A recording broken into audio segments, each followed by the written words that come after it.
Well, hey everybody, Darren Garman here with this episode of the Heartland Multifamily Show. And as you can see, on this episode, I've got a special guest, and we're going to get to this special guest here in just a minute. But first, a couple of things. Number one, I'm excited about this episode because we're going to talk about, I think, some pretty specific takeaways that you're going to be able to use and have as it relates to multifamily. And this is whether you're an active or a passive multifamily owner investor. So I'm excited about that.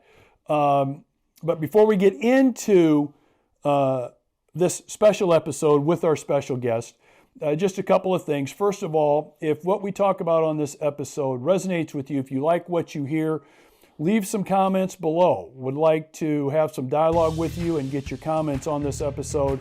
So make sure you do that. And secondly, this is the place for all things multifamily. So click that subscribe button, especially if the content we have here on this episode resonates with you.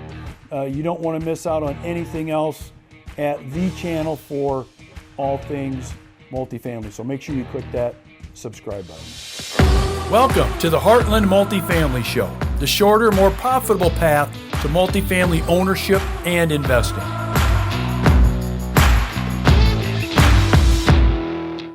All right, I'm excited about this episode. Like I said, I've got my special guest here, and we're going to dig into some interesting things on this episode. And again, like I said at the introduction, I think we're going to have some pretty good takeaways for multifamily owners and investors. And this, again, is whether you're passive or active. I think you're going to really get some value out of what we're going to cover. So I will let you introduce yourself to everybody. I am Iisiah. I am Darren's son.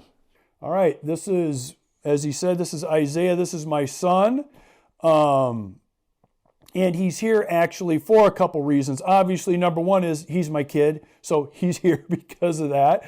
But the second, and really the most important reason, is what we are going to share with you as a part of what he does and what he's been doing, especially when he's been home. So you are home, you're going to college right now.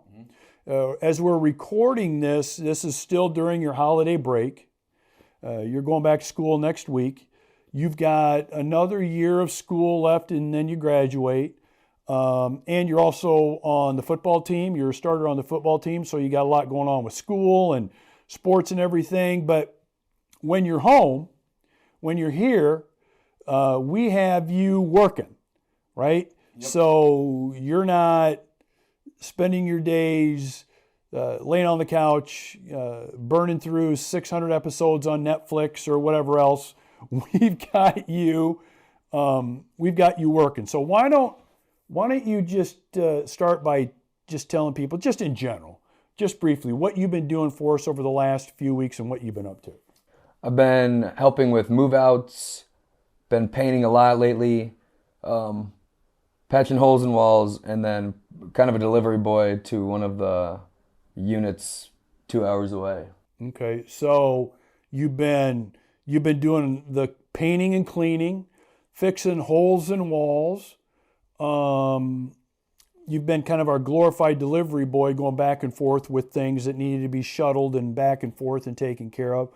Have you done anything like meetings-wise, or have you done anything with management or maintenance meetings or anything like that at all? Yeah, I have sat in on a couple management meetings and a couple maintenance meetings. Okay, all right. So you've been involved in some of the meetings to see how all that goes and what's involved with that.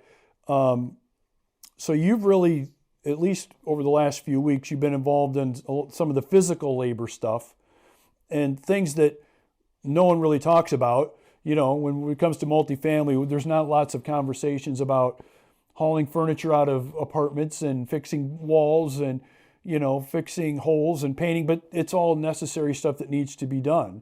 And you're getting the experience in doing that. But also, you sat in on some meetings, right? Some management meetings that we had with our employees, with our team, maintenance meetings with our team. So you did that and got to kind of get a feel for what that's all about and what goes down there. So you've been involved in really what I would call the necessary grunt work of multifamily, pretty much, right? Again, there's not a lot of episodes out there anywhere where people talk about paint and meetings, but you've been involved in that.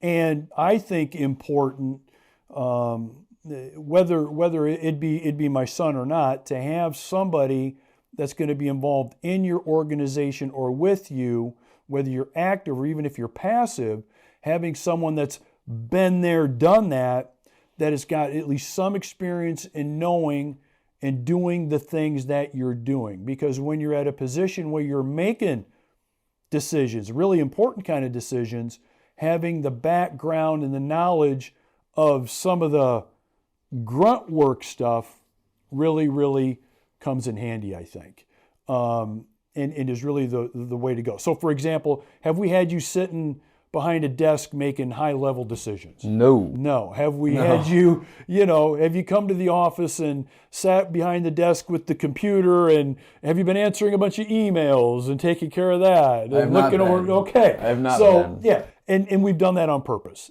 We've done that on purpose. So let me ask you this. When it comes to maybe, I guess I'd call it like maybe the top 3 takeaways that you've had doing what you've been doing. Okay, let's just call it like the top 3. Yeah, let's call it the top 3 takeaways. What are the top 3? What are the top 3 takeaways you think you've had over the last few weeks doing what you're doing, being involved in what you've been involved in? Number 1 would definitely be not everything goes as planned. Not everything goes as planned. Yeah. Man, that's like... that might be a shocker. Yeah, well, it's not to me.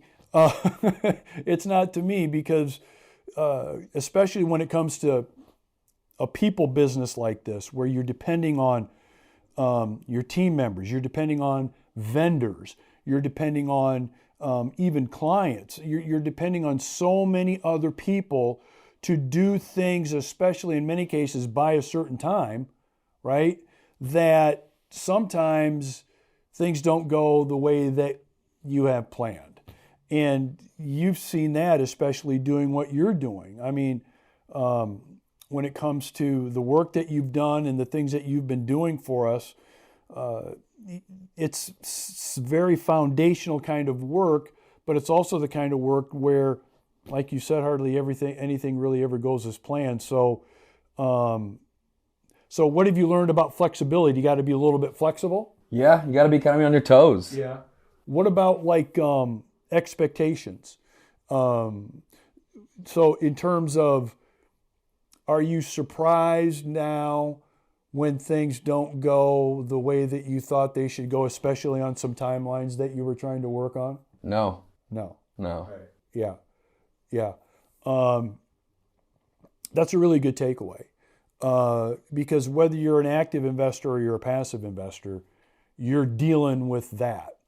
And not a lot of people like to talk about, well, sometimes things don't go well. Sometimes things don't go as planned.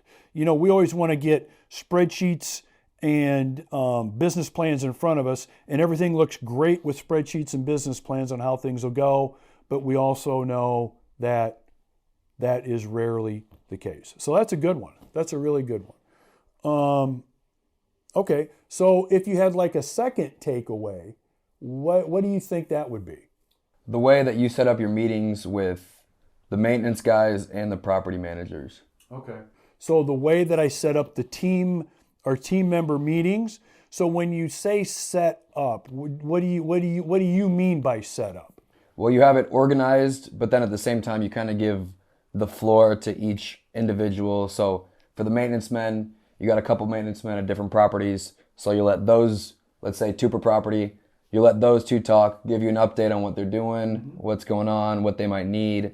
And then for property managers, later last year, you had a meeting with the next year's payment plan and what they can use for maintenance and what they had to kind of carry over and talk to their maintenance crew with. We talk about budgets, right? Oh, yeah. And people really love to talk about budgets. So Your takeaway there is really, if I were to kind of speak for you on that, is the amount of time and work necessary with your team members to make sure everybody's on the same page, right? All right, we're going to take a quick break. I hope you're enjoying this episode. I'm going to be having a free webinar coming up, the link's below, on how to correctly and with low risk invest your IRA or 401k in really good multifamily properties. A majority of our investors do this. I do this personally. It's not illegal. Make sure you click the link below. We'd love to have you. And we meet with our team a minimum of once a week with everybody. And not only is it just, as Iisiah found out, it's not just me talking and pontificating on what needs to go on, what needs to happen. Everybody shares their wins, everybody shares their challenges, everybody shares what's going on and how in that group setting we can make everybody better. And I think a lot of times people think it's, again, you weren't sitting behind a desk while this was going on. I wasn't sitting behind a desk. We're actively involved in the day-to-day with what's going on. So our team knows that A, they're being supported, and B, we know what we need to do to help them succeed, not just for us to succeed. So that's a good takeaway, man. That's a good one. So thanks, man. So you've got nothing goes as planned is number one.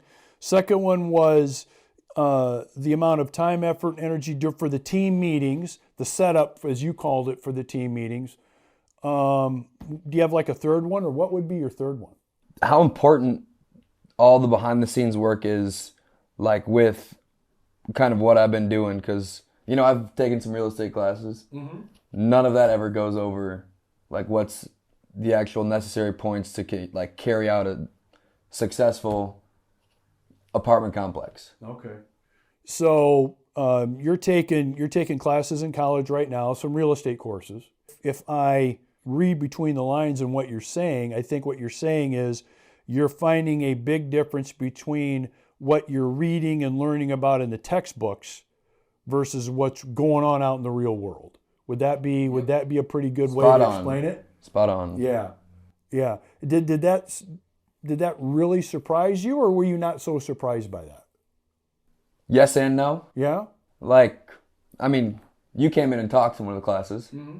and you kind of, out of every speaker that we had come in, you had the most realistic look, but I've been doing this for you for 3 years every time I come home. Mm-hmm. So not really, but at the same time, coming back from classes, there's no real life output mm-hmm. with what I'm learning other than the different types of loans and mm-hmm. the different liens that are going out. Right. So it's better that right. I'm doing this because I actually learn the importance of behind the scenes stuff rather than just talking about what real estate is and how to do it. Yeah. And there's no manual that gets you to be mm-hmm. perfect, and a lot of the times the stuff we were learning just wasn't really realistic. Yeah. And what one of the biggest things that I learned is similar to what you're already learning. When I first decided that multifamily is going to be the way that I would go, is experience is everything. So we can spend all the time we need to spend, and it's important to have a good foundation of learning, whether it's, you're going to graduate next year from college. It's a great foundation. Whether it's books or podcasts or courses, whatever, all that's important and good foundationally. But the only way you really understand the real world of being as good as you can be in multifamily is to freaking do it. It's the experience. And it's the experience from painting units, hauling garbage out of units, all the way to making, the decisions on whether you're going to buy that 136 apartment community and how you're going to buy it. It's everything in between there, and you just can't pick all that up through college classes, through courses. Though those are important foundationally, they don't give you everything you need in order to make, to be as successful as you can in multifamily, I don't think. And I think that's a really, really good point. A really good point. So we've covered 3 big takeaways. So let me see. You might have to help me. I'm going to go back here. So number one was that nothing really goes as planned is really what Not everything. Not everything. Not everything. Not everything. Some things do. Yeah. Okay. So I'll give that to you. Yeah. Some things don't go as planned. Number two is the time, effort, energy, and setup work needed to have a successful team in place that you can use to leverage to really help the business grow and get to where it needs to be. And then the third thing was the difference between what you're learning in the textbooks and what you're learning in your classes and doing when you're taking your tests versus the real world of what goes on and what's involved in order to run a successful business, right? Yes. Yeah, I mean I think those are some solid takeaways, and I think those are 3 solid takeaways, for those that are joining us on this episode too, because a lot of what Iisiah and I had talked about, you don't hear about. So rarely do you hear about the things that we just covered, but as you're finding out, if you don't have these things covered, it's almost impossible to be able to grow and expand and be as successful as you potentially could be without doing that. And so, man, I appreciate you being on this episode, man. Thanks a lot. Thanks for having me. You bet. So, on behalf of my son, Iisiah, I want to thank you for joining us on this episode. And again, if what we've talked about on this episode resonates with you, if you like what you've heard, would love to hear your comments on what Iisiah and I have discussed. Would love to hear from you. And again, this is the place for all things multifamily, so make sure you click that subscribe button. You want to go grab some lunch now? All right, let's do it. That'd be awesome.